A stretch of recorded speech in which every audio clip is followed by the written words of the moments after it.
Good morning. Just show me how to attach Bluetooth devices to my computer. This morning I'm going to use these new Bluetooth devices and show you how to connect them to your Windows 10 computer. So we're going to go down to the search bar and we're going to type in Bluetooth. Spell it correctly, and you'll notice it pops up at the top even before you finished spelling it. And then it's got Bluetooth and other devices, and most likely yours will be off. And now you're going to click on, and then it's going to have a spot up here where it says add Bluetooth and other devices, so you're going to click that. And then the first one says mice, keyboards, pens, audio, and other kind of Bluetooth devices, and that's the one we want.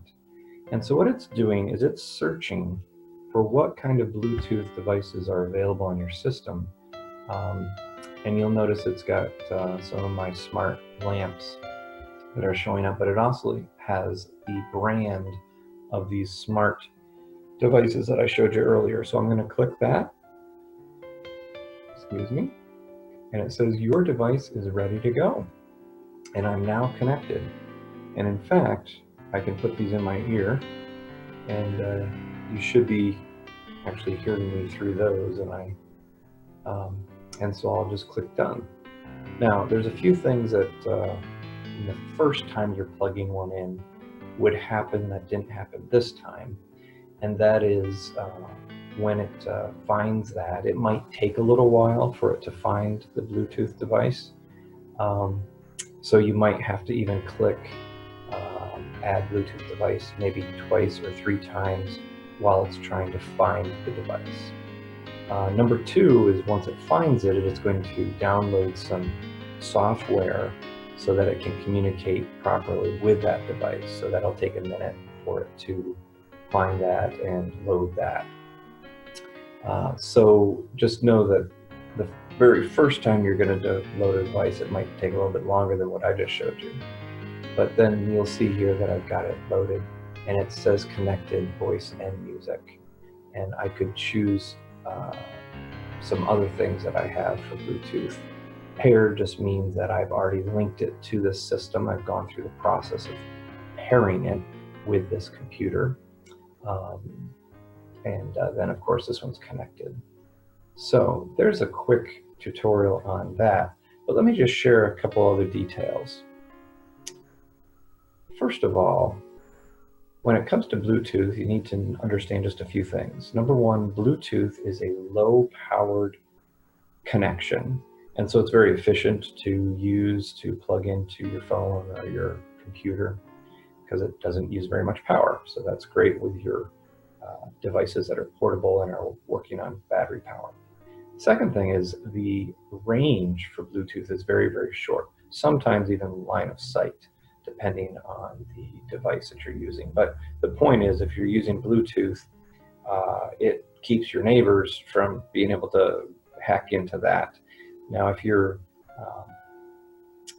in crowded areas and people are technologically able, it's possible that they could try to intercept your Bluetooth signal. But the whole pairing system is intended to, once you're paired, no one else could break into that connection is the goal anyway. So it's good to pair it when you're far away from everybody else and there isn't the chance of other people invading. Alexa, turn off the alarm. So it's good to pair your devices when no one else is around, and you can do it privately and no one else is going to intercept that connection between your device and your computer or your phone. Second thing to keep in mind with Bluetooth devices is if something is connected by Bluetooth to, let's say, your phone, and you try to connect your computer to that device, that is not going to work. You're going to have to disconnect it from anything else that it's connected to. Another thought would be sometimes your Bluetooth devices have a special button or series of buttons or process you have to do on the actual device to get it to be searching for that connection with your computer. These do not have that. Once you pull them out of the box, they're automatically searching. So it's reading the directions on your Bluetooth device to see if there's sometimes you have to press and hold the button on the device so that it will search for that signal. All right, well, there's a quick overview of Bluetooth. Have a great afternoon. Bye-bye.